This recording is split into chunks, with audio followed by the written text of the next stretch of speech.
what's up, PokéFans? My name is Benedict, and today we're looking at the Greninja Break list that Patrick Landis used to place fourth at the Swiss Nationals.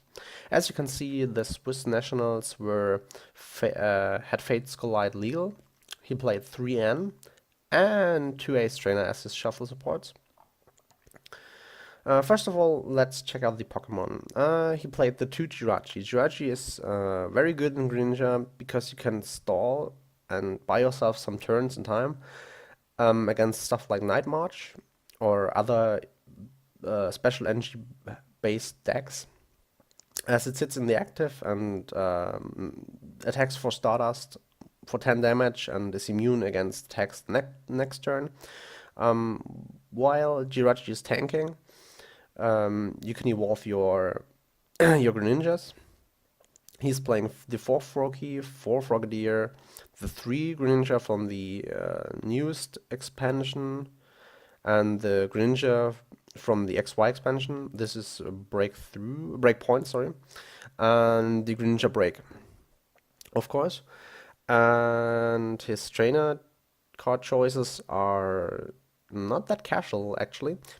He played 2 Battle Compressors, probably to damp one of the supporters like the Lysander, Skylar, and the Wally. And in late game, it's also very good because you can decrease the amount of bad outs, and you can Battle Compressor bad cards from your deck that you don't draw into them in the late game. He played 1 Professor's Letter to get 2 basic energies to his hand. Obviously, he plays 4 VS Seeker. He plays 4 Dive Ball, 1 Level Ball, and 2 Ultra Ball. We're talking about this split in the interview. He played 1 Megaphone. I think he used it against mainly against Fighting Fury Belt to decrease their HP amount. And he also might have been played it because he was afraid of Garbodor things or item lock in general. Not item lock, excuse me, ability lock from Garbodor. He played the 3 Trainers Mail for consistency, and 2 Sacred Ash to shuffle back Pokemon from the discard pile, the 1 Fisherman to shuffle back energies from the discard pile. He plays 8 Water Energy, by the way. As I mentioned, the shuffle supports were 2 Ace Trainer and 3 N.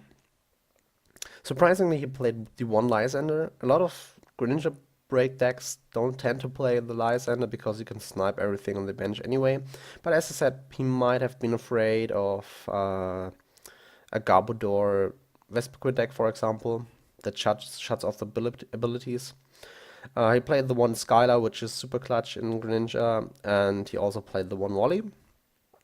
2 Sycamore is a little low, but as I mentioned, he played 5 shuffle supports, so he rather shuffled his resources back into the deck and drew new resources instead of dumping them. And the stadium of choice is Rough Seas, and to heal off damage, and he played the 2 Muscle Bands to increase his damage output. Patrick placed 4th at the Swiss Nationals, which secured him the top 22 spot in Europe, so he has a stay tuned invite already. So stay tuned as we are going straight into the interview with Patrick. What's up, PokéFans? My name is Benedict, and today we have an interview with Patrick, who managed to play top 4 at the Swiss Nationals. Hello, Patrick. Hi, Benny. And he obviously played the Greninja Break deck that I showed you previously. And first of all, Patrick, I want to know how your Swiss rounds went. Uh, all in all, pretty well. But in the Obviously. first round, I faced quite a difficult. Okay. I was facing Mega Gardevoir, Okay. and my opponent was able to set up like everything in the first 2 turns, like Geomancy, 6 Energies, Mega Gardevoir, Aromatisse, and from then on, I was not able to one-shot the Mega Gardevoir, and it started the day with a loss, and then I thought, okay, now I face Gardevoir and lose the first game. If I lose the second game, yeah, I can pack my things and go home. And I took a grip and was going back in the game and won game 2 and 3. And so in the end, I started with a first round win. Okay. And the second round, I faced a Totina deck, um, which I was really good prepared to with 2 Jirachis and building up the Greninja on the bench. And especially he didn't play Latios, Okay. which didn't Yeah. put any pressure on my setup. So I won 2-0. Then in the third round, I suppose I'm not sure if it is in the third or fourth round. I think it was in the third. I faced a Night March deck. Okay. Was quite a new player. Um, I saw when he made some little mistakes, so I was pretty easy for me to control him. So I 2-0'd him then again.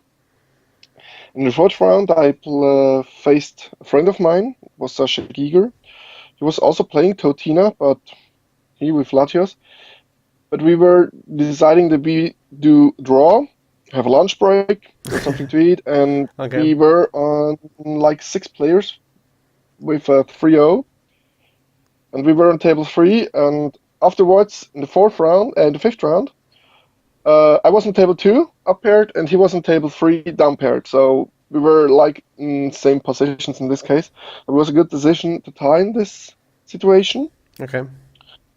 So in the fifth round, I faced a Flareon Delphox deck, which was not as built on speed that much, but with the Delphox, it streamed Flareons with energies, and when I didn't start the match, I was not able to keep up the pace. Okay. Knockouts were coming too fast, and I ended up losing one game, but won the other 2s. Standing with 4-0-1, I faced Luca Clavadictor in the sixth round. He was playing Night March with Vespiquen. In the end, he went for the win of the Swiss Nationals. Okay. Um, I decided to, so we decided to also tie. We were calculating that it works for all of us to tie until the end through and have another more breaks. It was a little miscalculation. I got down paired in the next round, and my opponent wasn't able to tie then. And he played Totina with Latios. It was quite difficult games to survive in the first round. But in the end, I was able to put up the Greninjas, and when I knocked out his Latios, there was no more pushing from him like with the Giratina. He made 100, 110, not even knocking out Yeah. the Greninja. And then when he started attacking, he knew I have 2 Jirachis, and I'm gonna crush him his double colorless or double dragon energies. And so there was no way for him to keep the game in his favor then. Okay. And with 5 wins and 2 ties, I went to top 8 at second seed. So you went undefeated into Top Cut. Were you excited, or because I know that you had to top 4 to get your top 22 invite, right? Yes, of course. I was happy that I managed to win the last round. Beside, I thought I can tie this, and then I was very relieved. Okay, good. Yeah, I'm really safe in tops. I'm in it, and I still just need one more game to really get enough points for top 22. Okay. So I was very confident. Also, by being on the second seat, facing the player who got in the seventh place. Um, but I didn't knew anything about my opponents there. We were sent away right after our games, Okay. and I have no knowledge about who else got in tops and so. So I just knew my opponent when we called up for tops then. Ah, okay.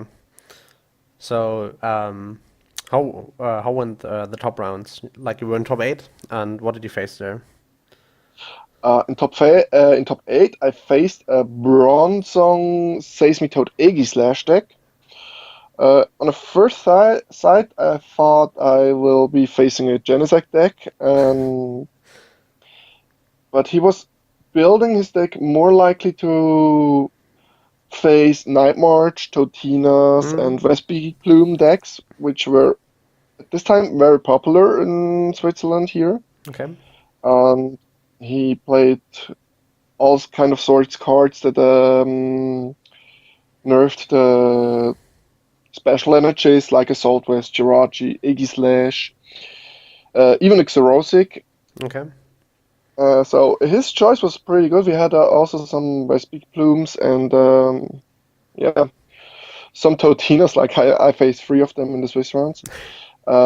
So it was a really good deck choice of deck. But with the Greninja, he was also really slow with the setup, so I was able to set up my Greninjas pretty easy. And once my Greninjas were set up, I was able to sweep all his board and won the top 8 matches with 2-0. Okay, congratulations. Going into top 4, you knew that you had your top 22 invite.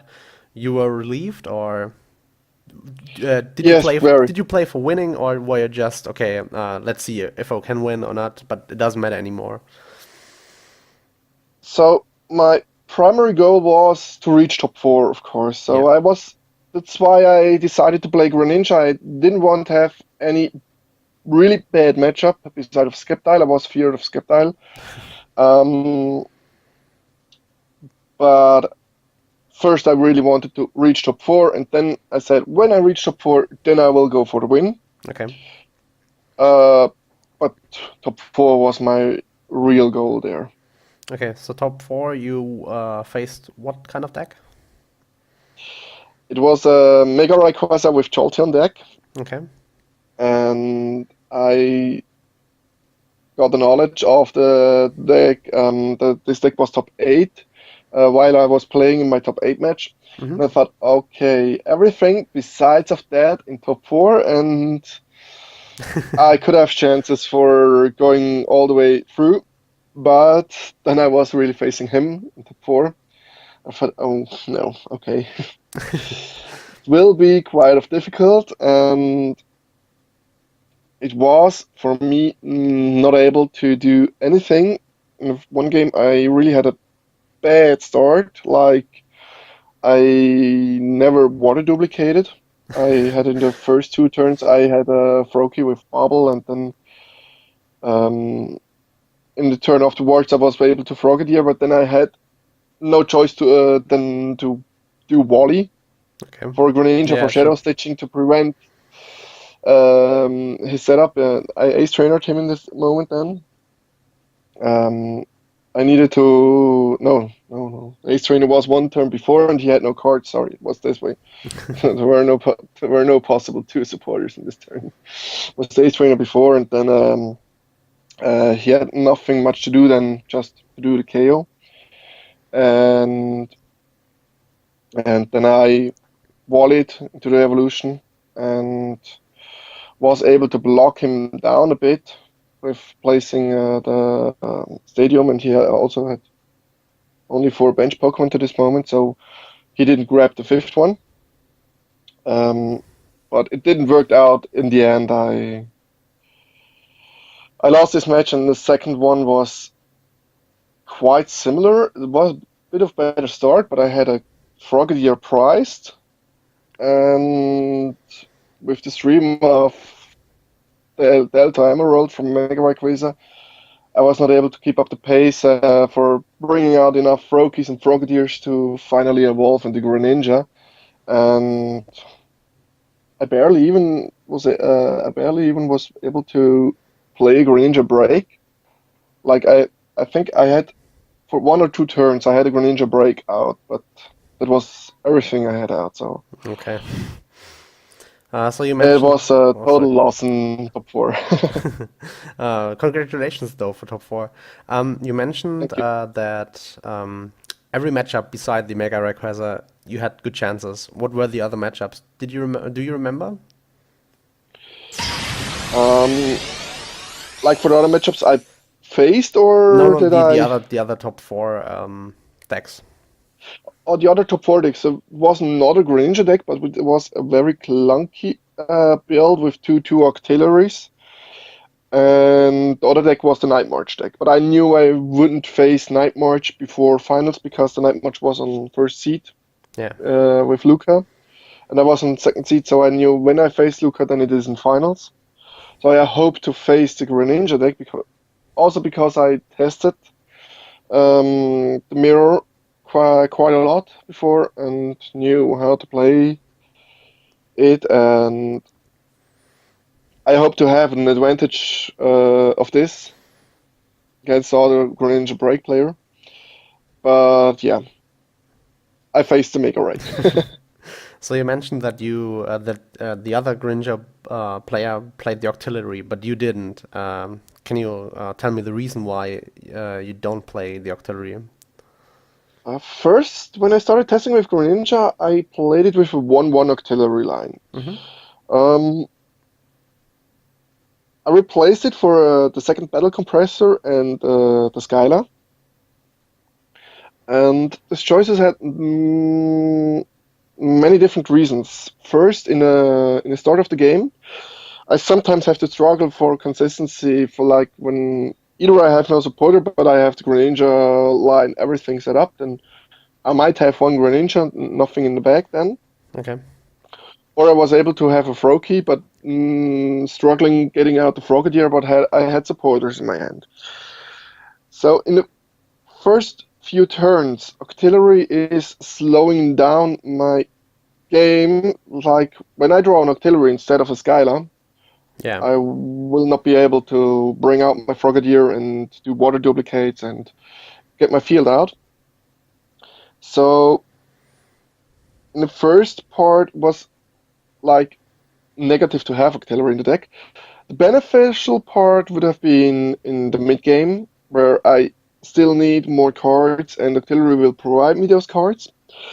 But in the end, when it is going to late game, like one or two prizes left on my side, and need to do the finishing blow, it is not even more needed than in most cases. I had the Versus Seeker in my hand for a Fisherman in my discard pile, or I conserve my energies to do the finishing blow. So in the end, it's not really needed Octillery. And I was afraid of the 2 retreat cost of the Yeah, Octillery. of When course. I finally get it out, it gets Lysandered, and It's stuck in the then I active. Yeah. cannot stream the Shadow Stitching, the ability lock, or doing the Giant Water Shuriken, like only in the active position. Like I didn't play an AC or a Floatstone. It would have needed another card in my deck, like slowing it more down to approach this Yeah, difficult. of course. So I started then to try it without artillery, with a second battle compressor and with a Skyla, and it worked much faster, and I was able to build up more consistently, and I never felt that I really need artillery during the whole tournament. So in the end, I knew no artillery in the deck is for me was a pretty good choice. Okay. Um, as you showed me the list you were playing, I was kind of surprised because you played the two Ace Trainer. Obviously, Ace Trainer was or is a big part of Greninja, but you also played 3N, which is Uh, like yeah. a lot of shuffle supports. Yes.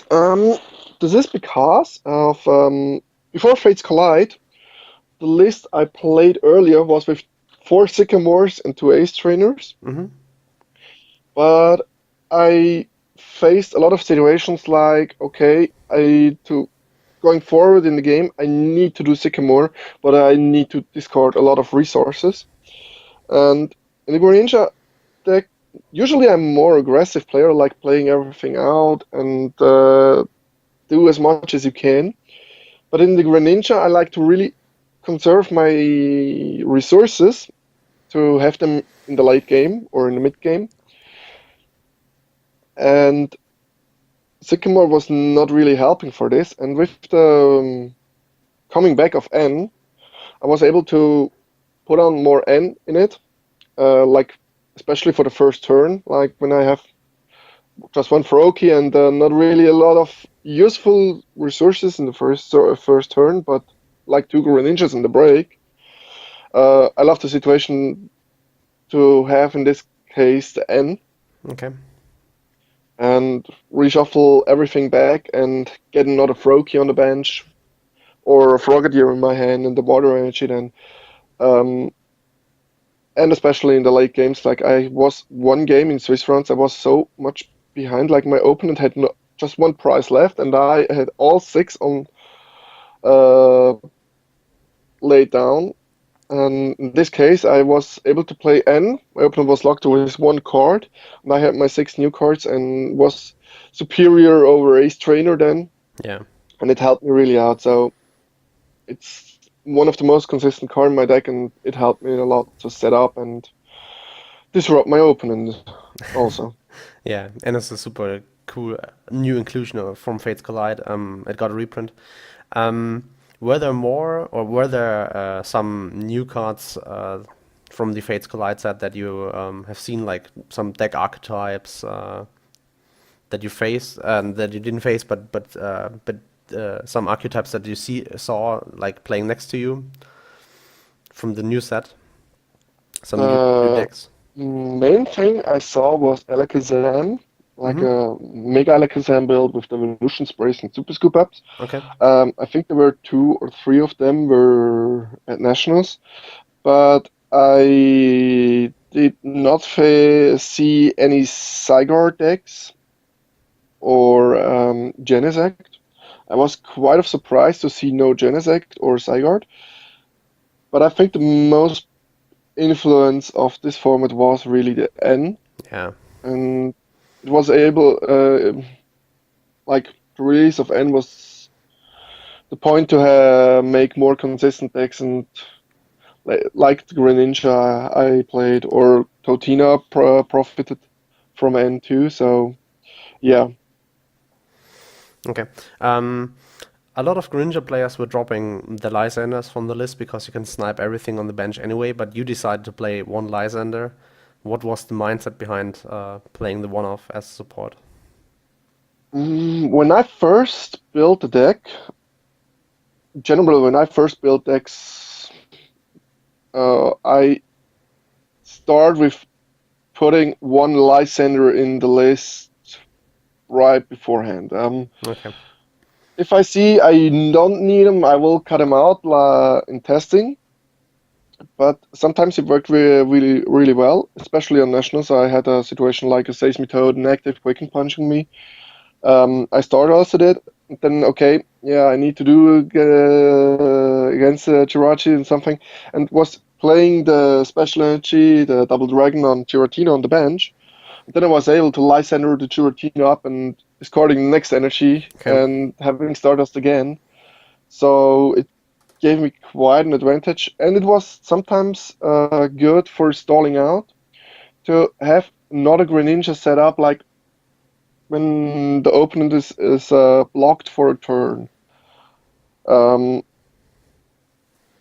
and I never had a moment that I thought, okay, I really don't need Lysander in this deck. It was not the most important card in the deck, but I think it deserved its spot in the deck. Okay. Today, Italian nationals are played, and there was a Hmm. Greninja player that played the 4 bursting balloon. Have you ever thought about the idea of including bursting balloons in the deck, or have you tested it, or? No, no, I don't even tested it. Bursting balloons is something I hear for the first time. I watched the Italian nationals. It's now like a little bit Okay. today and Sunday, but yesterday I wasn't able to watch the stream a lot, so I didn't see bursting balloon in Greninja. It's new to me. Yeah, he was like, I think he was top 4, I guess, and then got kicked out of the tournament. Okay, nice. Okay, I know which player you mean. Okay. Um, no, I really didn't thought about putting Bursting Balloon in the deck. I might test it, but no, no, really, it's a news to me. Okay, okay. Would you do any cuts or any inclusions to the deck list? Like after the nationals, were you missing something or? I thought about two changes in my deck.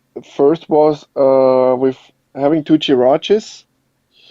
I saw on the first two rounds on our nationals that we had a lot of Greninja players, like there Okay. were 7 or 8 Greninja decks. Mm-hmm. In this moment, I wished I didn't play two Jirachi, but one Jirachi and one Durant for getting a lead with Dig Out. Yeah. Um, and the other change would have been cutting the second Ultra Ball for a second level ball. I had sometimes the situation like, oh, I need the Frogadier, but then I need to play Ultra Ball and need to discard resources I really don't want. But it's about for testing then to cut the second Ultra Ball for the second level ball. But at Nationals, it would have been better for me to like the second Ultra Ball. Okay. But those are the two main changes I would have done. And what I've seen lately is Greninja players playing Hard Charm. Yeah. Tested it a bit for me too. And for me, it worked out a little bit more better with the Muscle Band. But for further testing, especially for Worlds 2, I give the Hard Charm another try. Okay. So, as we mentioned before, you got your top 22 invite. How many points do you have right now exactly? With the Worlds points from 2015, Mm-hmm. I will end up with 1,085 championship points. Okay. Then good luck at Worlds. Thank you. And as the last question, what is your favorite Pokemon? It doesn't have to be in the TCG or super competitive. Just what is the most the Pokemon that you love the most? That's the easy question. That's the Rayquaza. Okay. Reason being? Um, the first time when it came out, like in 2002 or 3, when Ruby and Sapphire were released on the games, Mm-hmm. I was always fascinated of Rayquaza, and it was from this moment on what's my favorite Pokemon. And every time when a Rayquaza card was released, I was trying to build something with Rayquaza. Just like last year at Worlds, it was about bad meta call, but I made the promise if the Rayquaza might be a viable card and could do something, I will play it at Worlds. I kept the promise, but yeah, it was a bad meta call. Okay. Nah, nonetheless, it's a very cool Pokemon, and it's a dragon, and dragons are awesome. So, Yeah, dragons are always awesome. okay. So thank you for your time and for the interview. Thank you too. I see you at probably at the next tournaments, and good luck at the Worlds. Thank you. See you. See you. Bye, Bennett. Hier wirklich verschiedenste Dinge. Hier diese ganze Arceus Collection habe ich mal mit reingenommen, weil ich die ganz cool finde. Ja, es sind verschiedene Elemente, die Arceus hier widerspiegelt.